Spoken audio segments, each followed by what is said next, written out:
নমস্কার, বঙ্কালস কিচেনে আপনাদের সকলকে স্বাগত জানাই। কাজু ক্রিম ছাড়া ঘরে সাধারণ জিনিস দিয়ে ভীষণ টেস্টি কড়াই পনিরের রেসিপি আজ আপনাদের সাথে শেয়ার করব।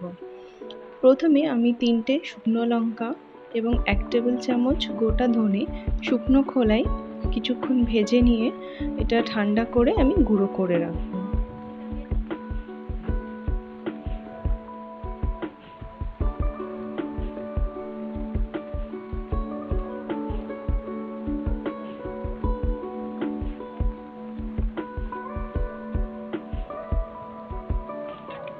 এরপর একটি কড়াই গরম করে তাতে দিয়ে দেব 2 টেবিল চামচ সাদা তেল। তেল গরম হয়ে গেলে তাতে একটা পেঁয়াজ, যেটা ছোট ছোট করে কুচিয়ে রেখেছিলাম, সেটা দিয়ে দিলাম। পেঁয়াজটা কিছুক্ষণ আমি ভেজে নেব। পেঁয়াজটা হালকা ভাজা হয়ে গেলে এর মধ্যে দিয়ে দেব 1 চা চামচ আদা এবং রসুন বাটা। আদা ও রসুনের কাঁচা গন্ধটা চলে গেলে এর মধ্যে একটা টমেটো আমি পেস্ট বানিয়ে রেখেছিলাম, সেটাও দিয়ে দিলাম। এবার সব কিছু আমি ভালো মতো কষিয়ে নেব কিছুক্ষণ।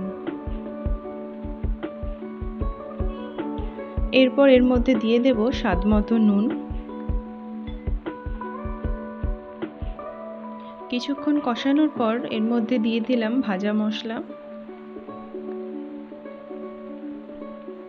এবং সামান্য পরিমাণ কসুরি মেথি। সব কিছু আমি ভালো মতো কষিয়ে নেব।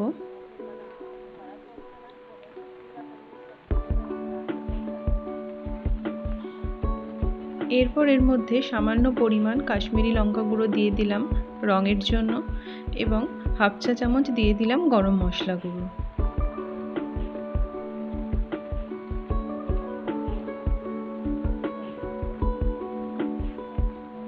মশলা থেকে তেল ছেড়ে আসলে এর মধ্যে আমি দিয়ে দিলাম 1/2 কাপ হালকা গরম জল।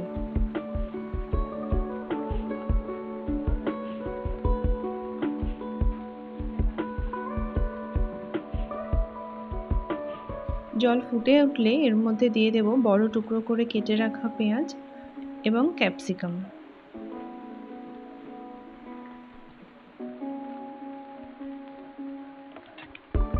এরপর মাঝারি আঁচে 4 থেকে 5 মিনিট আমি গ্রেভিটা ফুটিয়ে নেব। গ্রেভি যখন ঘন হয়ে আসবে তখন এর মধ্যে টুকরো করে কেটে রাখা পনিরটা দিয়ে দেব। আমি এখানে 250 গ্রাম পনির ব্যবহার করেছি।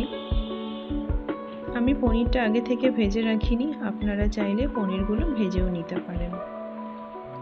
এরপর পনিরগুলো গ্রেভির সাথে ভালো করে মিশিয়ে কিছুক্ষণ ফুটিয়ে নিলেই তৈরি কড়াই পনির। ভীষণ কম সময়ে এবং ঘরে থাকা সাধারণ উপকরণ দিয়েই চটজলদি এরকম পনির আপনারা খুব সহজেই বানিয়ে নিতে পারেন এবং রুটি, পরোটা যে কোনো খাবারের সাথেই খেতে ভীষণ ভালো লাগবে। আমার এই রেসিপি যদি আপনাদের ভালো লাগে আমার চ্যানেলকে অবশ্যই সাবস্ক্রাইব করবেন। ধন্যবাদ।